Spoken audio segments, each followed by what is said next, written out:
You're watching The Channe Show, hosted by yours truly, Kavita Channe. Now, with so many conflicting reports on this pandemic in the news and in social media, it's hard to distinguish the difference between real news and fake news. So today, we're joined by Texas-based emergency room doctor, Stephen VanRoekel, who's going to give us an insider's perspective on exactly what's happening on the front lines of COVID-19. Stephen, thank you so much for joining us today on The Channe Show. I know you're busy on the front lines. You are a true hero, so we appreciate you every day helping so many people and exposing yourself to COVID-19. I want to just jump right in. Okay, what is the difference from the day that you found out about this pandemic to today? How is the ER different? How is your viewpoint of COVID-19 changed? There's several stages. The first stage was a little bit of being scared and preparing. Everybody shored up their, personal protective equipment and got ready for an influx of a massive amount of very sick patients. And now that did happen in a few places in the United States, but it didn't happen in most of the places in the United States. So in Texas, where I work, over the next 6 weeks or so, we had a large volume decrease, believe it or not. So the COVID patients were still coming in, but the overall volume of patients, the other emergencies were not coming in. And so the volume, the first stage was the preparation, but quickly after, it was a massive volume decrease. It changes. This whole thing changes every week. There's new information and new correct protocols and new correct procedures. But from my friends I'm speaking with throughout Texas now in the last week, including our facility, we've ticked up in volume in the last week back to near normal. I can't speak for all the facilities, but I mean, if you had done this interview with me last week, I would say that it's just been a massive decrease, such that actually the hospitals and staff and administrations were having to cut hours, the doctors and the nurses, lay off people, cut pay rates. I've heard of all of this throughout Texas. The volume was so low throughout, at least in Texas, at most of the sites, that hours were being reduced even more than 50% and pay rates just to get through this area of time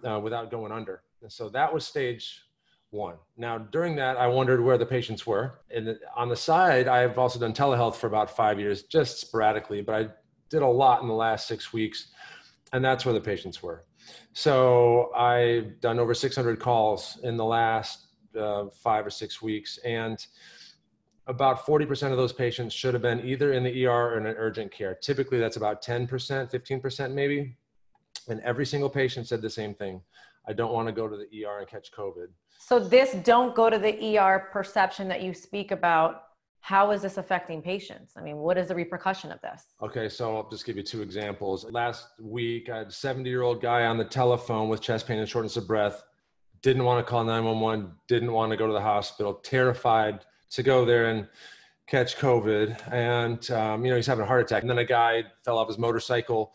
He was talking about his deformed leg at home and he couldn't walk on it after a motorcycle accident. I was telling him he needed to go in. He didn't want to go in either. A lot of people are just refusing to go in with emergencies. So what's really going to happen, it's my opinion that when this is all said and done, the morbidity and mortality from the non-COVID, non-emergencies that should have been emergencies in the emergency room is going to be much higher than the actual COVID morbidity and mortality. That's just my opinion. Most states have quarantined. People have been isolated for about a month, if not longer. So obviously accidents and emergencies are going to decline. Isn't that a good thing? There's definitely less of the accidents, the skateboard accidents, the bike accidents. Where I live, I have a downtown facility. So the accidents from the bars at night, there's definitely less of those. Again, after doing the telehealth, there's not that much of a decrease in actual emergencies. These people are just suffering at home. You can say there's a small amount of emergencies that will never happen if people don't leave their house, but there's still the appendicitis, the heart attacks, the strokes, the asthma exacerbations. These things still happen and they're not coming in. So it would be a good thing if that was actually true, but it's not happening. It's not actually the truth in my opinion. So that percentage is a small percentage, you're saying? I think it's a very small percentage. Out of the 50% reduction in volume, I think 40% of those should have still come in. So overall, there's been a reduction of true emergencies by a small amount, but not the amount that everybody thinks. But Stephen, when you hear all over social media and the news about the ventilators and people on the front lines, nurses, doctors contracting COVID-19, how are people supposed to feel comfortable going to the ER? Because, you know, even mothers, it's a joking thing where they say to their children, like, don't do that because we can't go to the ER right now. So everybody has this perception. So what can we do to assure people that they should go if they have an emergency? Totally get it. If I was getting their information, I would think the same thing. And if you're in New York, and I'm taking calls from New York, and these people are not going to the ER, they're refusing.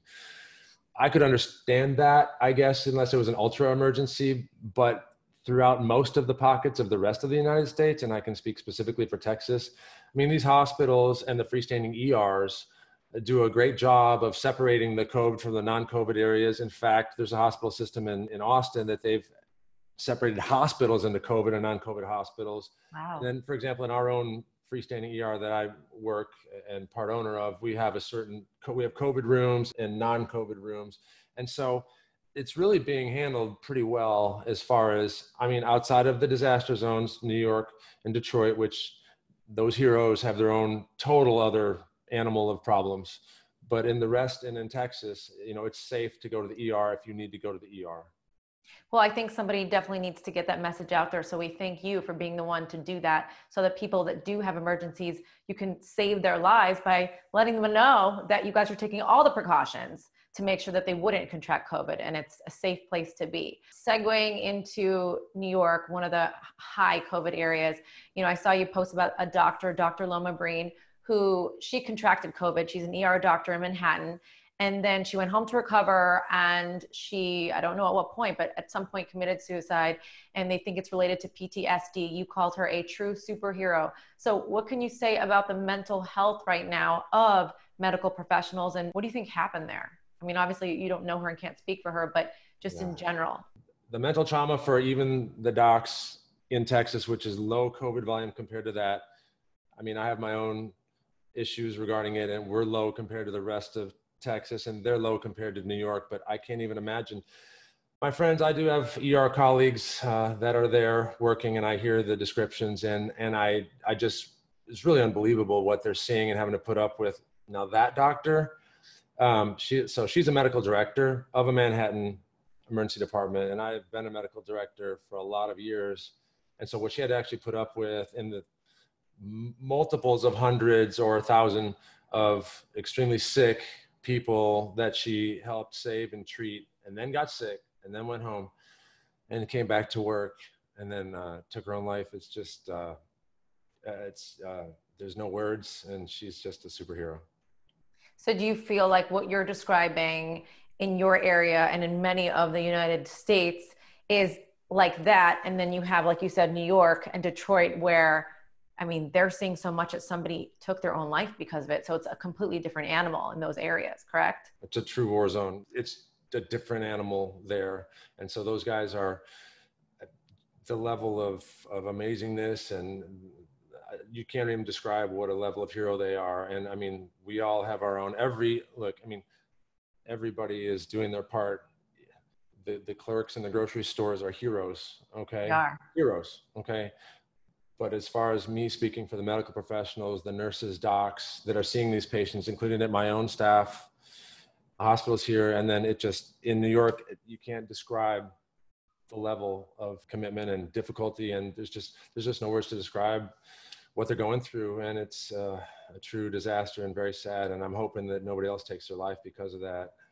Absolutely. There's a doctor in California that had touched on the fact that we're not out and about, back to business as usual, and our immune systems being low when we do come back and go out there for the first time. Do you have any thoughts or opinions on that?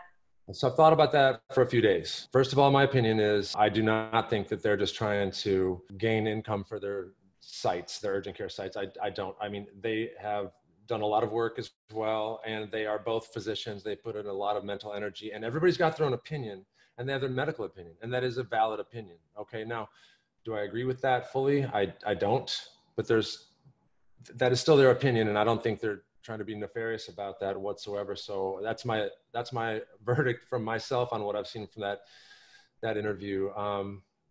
I do think, though, if we're going to come back, it would need to be a graduated. From what I understand, in Texas, we're doing restaurants starting to reopen at 25% capacity. I think you do something graded like that, let it sit for a few weeks and see what spikes may or may not happen, then go up to, I mean, graduated back, I think is the way to go, you know, as far as reopening society. Of course, that decision is not up to me, but that's just my opinion. Right. And it makes sense because we still don't know. Every day the news is changing and the medical information is changing, right? So we have your take on that. Tell us about the testing. I can't speak to you about every single type of test, but I can speak to you about the most common ones that are currently out. And again, next week it'll be different. But for example, at my facility, we started with the nasal swabs and they took, you know, a week to come back. Okay. Now those nasal swabs are testing for the DNA and they do a PCR reaction. That's just what it's titled when it gets to the lab. And those, we were under the understanding that those are about 65% accurate. Now it's all operator dependent. You really need to get in there and make it uncomfortable for the patient. I mean, it's not that bad. It's a couple seconds of, or maybe 4 or 5 seconds of uncomfortable way in the back of your nose. If you get a really good swab, it's going to increase the chance of it becoming accurate. Okay. So that's about 65% accurate. We were under the understanding of that. Then the antibody tests came out. So this is kind of the latest, newest hit, at least in the area where I live. And we actually got those. And I'm telling you, in the last 4 days, I've never seen it. We have people spaced out in the parking lot to come in. I mean, socially distancing in our parking lot in line to come in. So we actually started taking appointments for those asymptomatic people that just want to know if they have, you know, possible exposure. So we're talking about people who, let's first say, for example, they work at Whole Foods and they have 300 people coming by them every day. Okay, so possibly exposed, definitely. Okay, asymptomatic, sure. And come in and get the antibody test. Now, if you have no antibodies in you, okay, and you're asymptomatic, and again, there's no perfect answer for this, okay? There's a lag time of a few days where it could be a false negative, but you just have to go with what you have, and it's better than nothing. And if you had no antibodies and you had no symptoms, you could be pretty safe.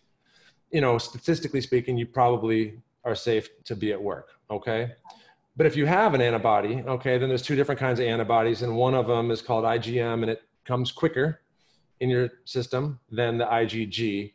And the theory is if you had the IgM first and then that went away and you had the IgG later, that you might have some immunity to that. This is still being played out. Nobody knows the answer of what's going to happen yet, but that's the antibody test. So we have the antibody test and it helps people risk stratify whether they can safely be at work or not. Then now there is nasal swabs that are bedside, like 15-minute nasal swabs. Okay, those are new and those are out as well. And so the nasal swab that used to take 7 days, that takes 15, 20 minutes, and they have those. And the swabs tell you if you have it, okay? Antibody tests can tell you if you had it, or you might have it with no symptoms. But the swabs, if you have a positive swab, you currently have it and you're shedding virus. That's our current belief system in those two major categories of tests. So if you take the antibody test and it comes out positive, it does not mean that you have COVID-19 currently, or you could? Correct, you could. So our asymptomatic people, for example, we're doing some firefighters, okay, and a bunch of people, but let's just talk about firefighters. They're all exposed, okay? And so get antibody test from them. If that comes back, let's just say it comes back positive, okay? But they have no symptoms. That could have been from 6 weeks ago, 5 weeks ago. Those people are getting a nasal swab, okay? And if that comes back negative, then statistically speaking, they're probably safe to be at work. And that's kind of, we can just go on probabilities here. Again, there's no 100%. But if that comes back positive, that's a whole different ballgame. They're going to need some quarantine time. See, that's so important for people to know, because everyone's under the impression, or a lot of people, I shouldn't say everyone, is under the impression that if you take the antibody test and it comes back positive, that means, oh, I have the coronavirus, I'm okay now. But really, you can't take the antibody test and come back positive and then not also do the nasal swab to see if you're currently positive. Correct. You actually need both tests. It's just a screen. This antibody test is a screening test. If that's positive, you need the swab. Okay, so that's how that goes. And again, that's our protocol, and it could be different somewhere else, and it changes every week, but that's currently what we're doing. Now, are you going out and about when you go grocery shopping or whatnot? Are you wearing gloves, masks, all that, or no? I'm wearing an N95 mask just to protect others. Actually, I took the antibody test 2 nights ago and came back negative, which I was surprised. So still, I'm putting, a mask on when I'm going to the grocery store, absolutely. And social distancing when I'm out and about. We have across from where I live, there's this big park, and you can just see plots of people like 15 feet apart, just kind of sitting out there reading. And I mean, I'm sure you see it in Florida. Maybe if the beaches are open, hopefully people are separated. They're not on the beach, but they're on the boats. So you might see someone, stroll by in a boat right behind me. I also see that you play the saxophone, and you played that for your staff and your team in the ER, which I thought was so cool. Tell me about that. Oh, that's been the silver lining. I have a musical family. My sister's a professional opera singer. Her husband is a professional jazz pianist, and this is in New York City, and they're awesome. And I played sax half through college, and I haven't touched it for 28 years. And when the quarantine started, I said, I've always wanted to get back into it. So just out of the luck of the draw, I have a professional saxophonist in my building upstairs who has a sax store, makes custom saxes. I ended up getting an awesome sax at a great deal. And I have been playing at least an hour, maybe two a day since we started. And I'm getting decent. And when you saw that was 2 weeks ago. I'm improved from then. About every couple of days, I improve a little bit. Do you have the sax on you right now?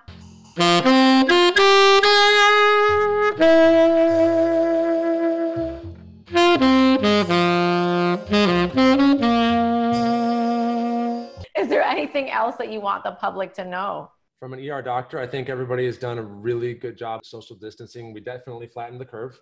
In most of the areas in the United States, we did not hit overcapacity. I think even in the war zones, they didn't hit the capacity that they thought they were going to hit. And I think everybody can be proud of themselves for what they did. I do hope we get back to normal society at some point in time. I'm not 100% sure when that's going to be. But I'm really honestly proud of the work that the entire United States has done as far as social distancing. Generally, most of the population has done a really good job. Thank you so much, Stephen. You're amazing. You're such a hero. We love that you're saving lives, and we love that you picked up the saxophone again. Such a talented family that you have, and we appreciate you so much for being on the Channe Show. Thank you. Hey, thanks so much. Nice talking to you. Be sure to like, subscribe, and comment, and we'll see you next time.